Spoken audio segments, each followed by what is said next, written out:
This is a brief video on the 2025 Chevrolet Suburban and how to remove the middle row seat. This is not the third row, but the middle row. When checking YouTube for videos on how to do this, I didn't find one. You can find videos on prior generations of the Suburban. The seats are made a little bit different in the newest model, and we're gonna take a look at that now. Let's take a look at the seats. Simple operation on these is backwards and forwards with this, and then two pulls to get it to fold up. Okay, let's get into the meat and potatoes of what needs to happen here. On this seat, you have 4 bolts holding the seat to the chassis. These are T50s. There's one right here. There's also one right here. Take note that when you pull this out, you're probably going to pull this trim out as well. These are held in with metal clips. It's real easy to replace those, no problem, or to get this back in place when you put it back together. You're also going to need to disconnect this electrical connector. It's right here. Yeah, you're going to pull this helper or this holder out and then disconnect this and just pull the wire forward and get it out of the way. Now, let's fold the seat back down. Let's raise it up and let's pull it all the way back. If I can, with my elbow here. There we go. Now, the next bolts that you'll be concerned with are the ones up front.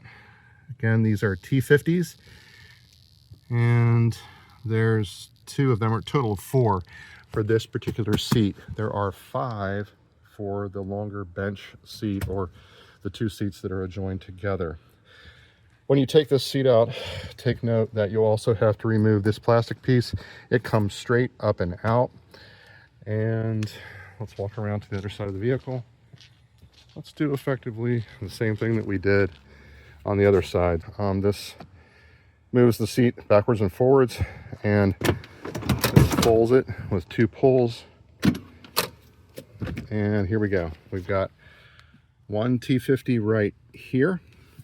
We have 2 T50s here and here, okay?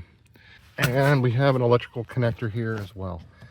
So we're gonna pop that. There's the connector, there's the holder.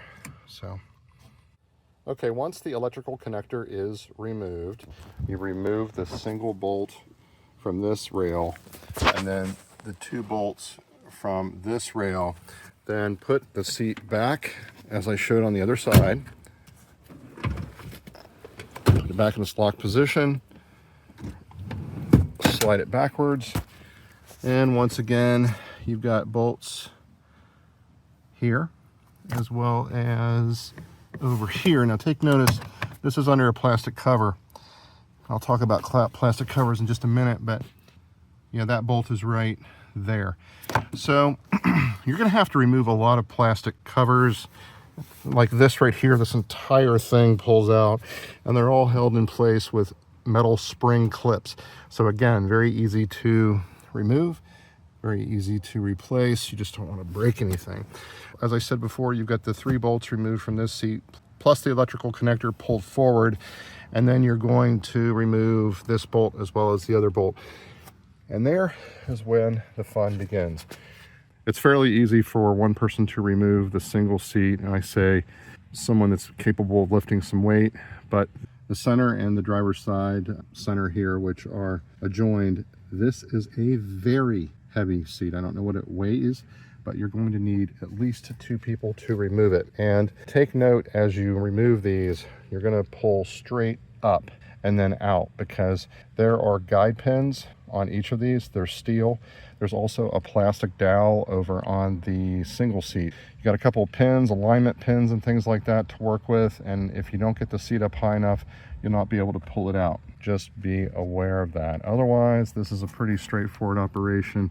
I wanted to video this when I did it, but I was in a gigantic rush. And the reason for removing the center seat was really for additional storage in the vehicle. We didn't need this for passengers. We needed it for space. We just did a 3,000 mile round trip, and we had this vehicle packed floor to ceiling. Now, some of you might be interested in removing the 3rd row seat, and I think there are videos on this, but I did not actually do that.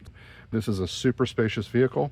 I had an 86-inch TV as well as a 75-inch TV in this, stacked all kinds of furniture and additional items, and it performed just flawlessly. I'm really happy with this. It's not that hard of an operation. Just be careful with the plastic trim and the clips. Those are a little fragile, but the bolts and the seats themselves are pretty durable. I hope this video has been helpful.